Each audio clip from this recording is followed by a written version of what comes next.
Welcome back to the channel. My name is Matt, aka the True Prince of Pro, and today I'm here to review episode 32 of AAA TV on Fox in Mexico.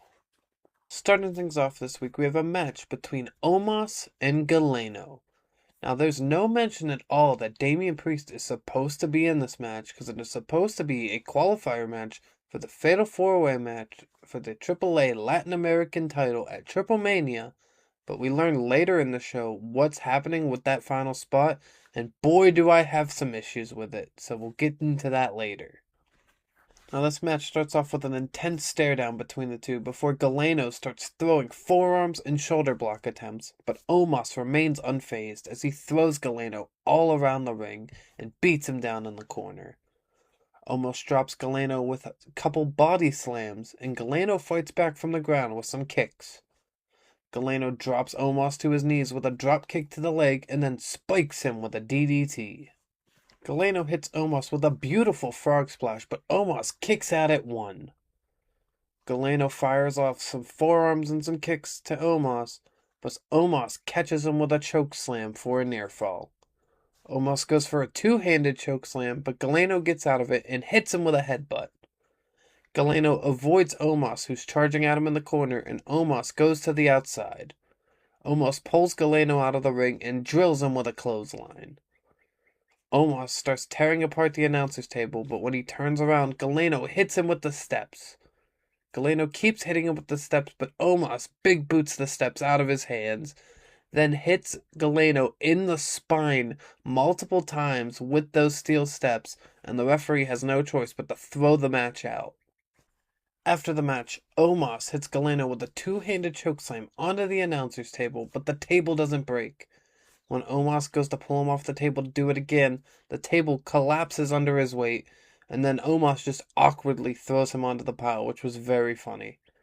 Omos then goes into the ring and grabs the steel stairs and threatens to throw them out of the ring at Galeno, but Rey Mysterio runs down and stops him from doing it. Omos then picks up Rey Mysterio high in the air for a chokeslam, and Dorian Roldan runs into the ring and tries to get him to stop it, while Dominic Mysterio runs into the ring and tries to encourage it, which was a hilarious dichotomy between the two. Omos eventually lets Rey Mysterio go, and Rey Mysterio gets on the mic and suspends Omos from AAA. Omos, reacting out of anger, punches Rey Mysterio out of the ring to end the segment. After that, we head to a backstage segment filmed earlier in the night in Rey Mysterio's office. When Flammer and La Hedra enter the room, Flammer tells Rey Mysterio that she's taking the night off for Triple Mania because she's defeated all of the challengers that could possibly challenge for her Reina de Reinas championship. Rey Mysterio, though, has another idea, and at Ola De Calor, there will be a gauntlet match, and the winner of that match will challenge Flammer for the Reina de Reinas championship at Triple Mania. When Flammer and La Hedra go to leave the room, Rey Mysterio calls La Hedra back into the room and says he has something he wants to talk to her about, thus kinda teasing that La Hedra is going to be one of the entrants into the gauntlet match.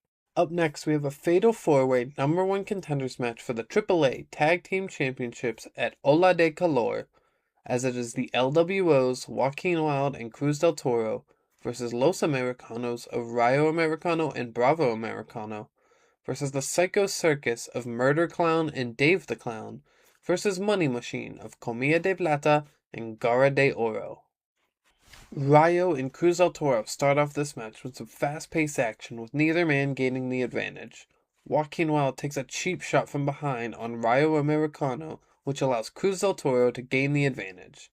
The LWO beats down Rayo in the corner and then hits him with a running double suplex. Rayo fights back and drills Joaquin Wilde with a lariat. Then he tags in Bravo, who hits a flip dive over the ropes onto Joaquin Wilde, who is perched across the knees of Rayo Americano. Money Machine tags in and hits Bravo Americano with a high-low combo for a near fall. Dave the Clown tags in and drills Garra de Oro with a forearm. Dave the Clown then powerbombs Garra de Oro and sets him up for Murder Clown to hit a spinning wheel kick. All three teams turn their attention to Murder Clown, and he's trying to fight them off as best as he can, but all three teams throw Murder Clown out of the ring. While everyone's back is hurting and they're bent down in the ring, Bravo Americano brilliantly runs across the backs of everyone and hits a big dive to the outside on the Murder Clown. Back in the ring, Comida de Plata hits Bravo Americano with the tilt-a-whirl backbreaker and sets him up for Garra de Oro to hit the big flying crossbody attack for a near fall. Money Machine goes to hit Los Americanos with a double suplex, but Bravo Americano counters and hits a double suplex of his own. Rayo Americano tags into the match and takes out Money Machine. Rayo Americano then heads to the top rope and hits a double moonsault onto the LWO and hits a Liger Bomb on Garra de Oro for a near fall. Dave the Clown tags into the match and then drops Los Americanos with a running bulldog clothesline combo. Then Murder Clown stacks Los Americanos on his shoulder for a double Samoan drop, then climbs to the top rope and hits a huge crossbody to the outside onto the Money Machine and LWO. Murder Clown misses a frog splash attempt, and then Bravo Americano muscles him up onto his shoulder for an insane airplane spin. Rayo Americano tags into the match and hits a flying headbutt off to the top rope on the Murder Clown, but Joaquin Wilde is there to break up the pin.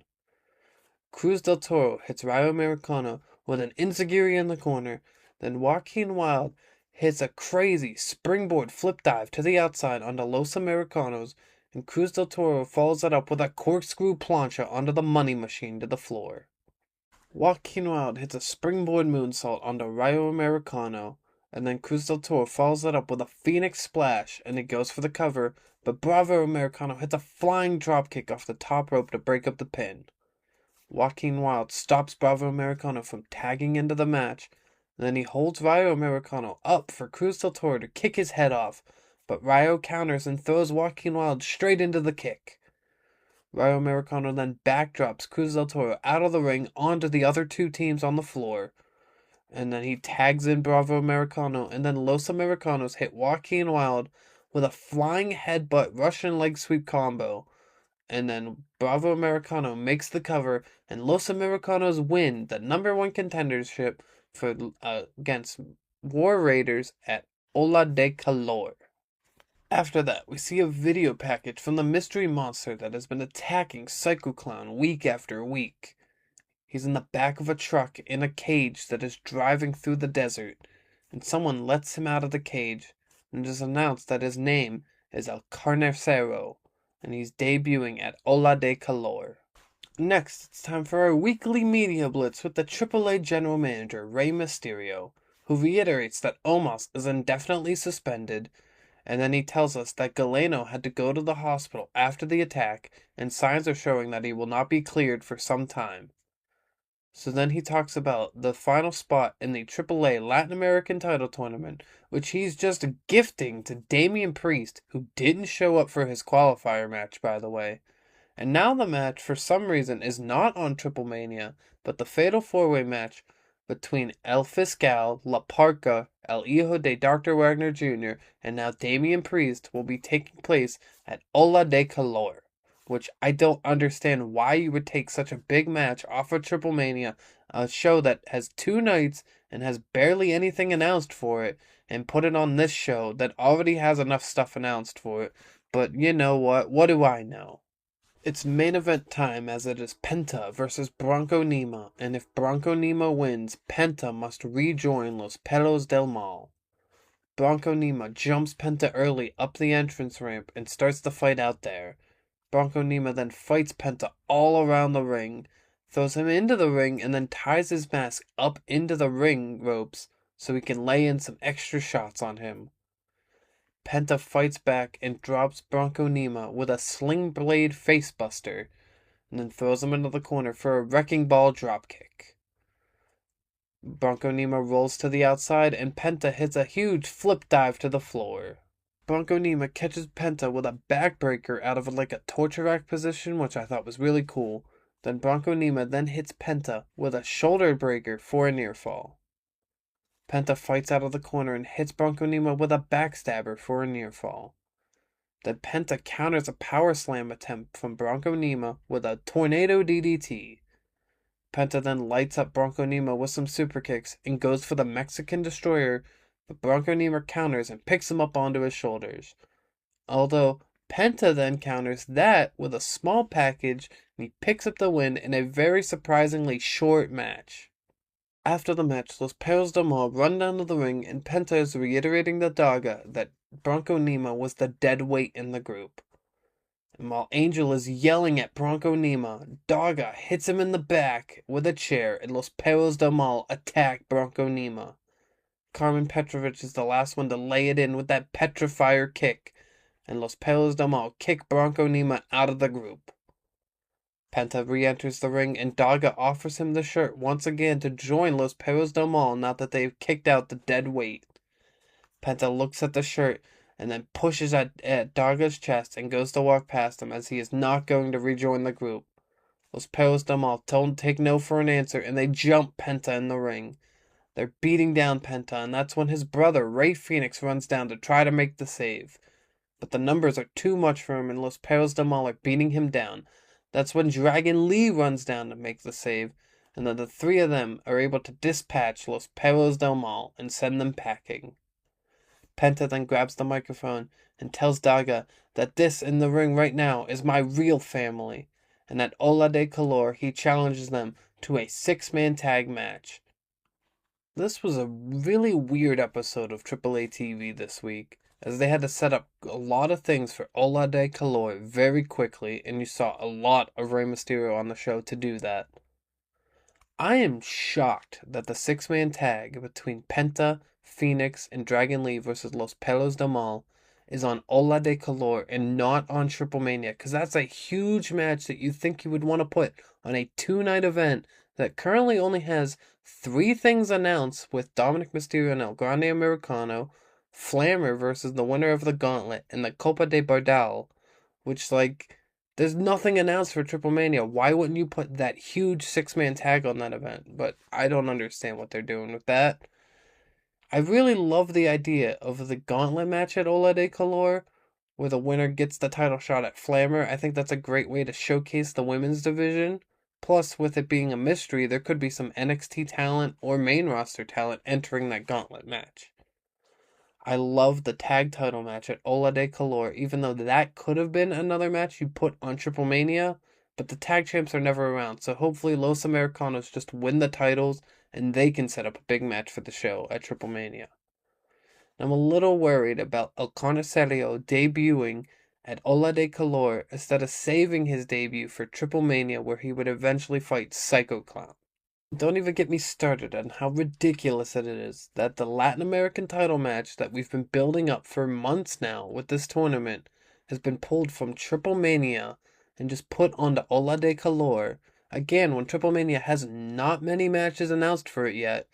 And then Damian Priest was just gifted a spot after he hasn't shown up since he debuted with his little promo talking about how he's going to be a big star for the promotion. It's so ridiculous to me that he just gets added to the match for no reason at all. He didn't earn it, and I swear if he wins that title over those other 3 men, I'm going to be pissed off. Because that's just ridiculous to me. Give it to La Parka. Give it to El Fiscal. Those are guys that can really use the title and do something different with it. Or give it back to El Hijo de Dr. Wagner Jr., because he was a great champion with that title. Just don't give it to Damian Priest, because that's just going to really annoy me. In terms of the episode, Omos vs. Galeno was a bit disappointing to me, as it felt like they held a lot back because there's more to this feud. Losing both of them via suspension and injury before Triple Mania is really disappointing to me, because I really thought this was a match that you could have put on Triple Mania either as a singles match or in the Copa, which would have been a big deal for that show. But again, they don't have much announced for Triple Mania yet, so I don't understand what they're doing there. The 4-way tag match was absolutely fantastic and allowed all 4 teams to really showcase their skills. Like I mentioned earlier, I really hope Los Americanos win those tag titles, so that way the titles can be more featured on the program, because the War Raiders just haven't been around since they won the titles. And the main event between Penta and Bronco Nima felt like it was really cut short. I don't understand why we added Bronco Nima into Los Perros Del Mal just to kick him out after his first match with the group. Unless you were going to do OTM versus Los Garzas or something like that, at Ola De Calor to get you a AAA versus NXT type of matchup, that would have made sense to me, and then you hold off the six-man tag for Triple Mania.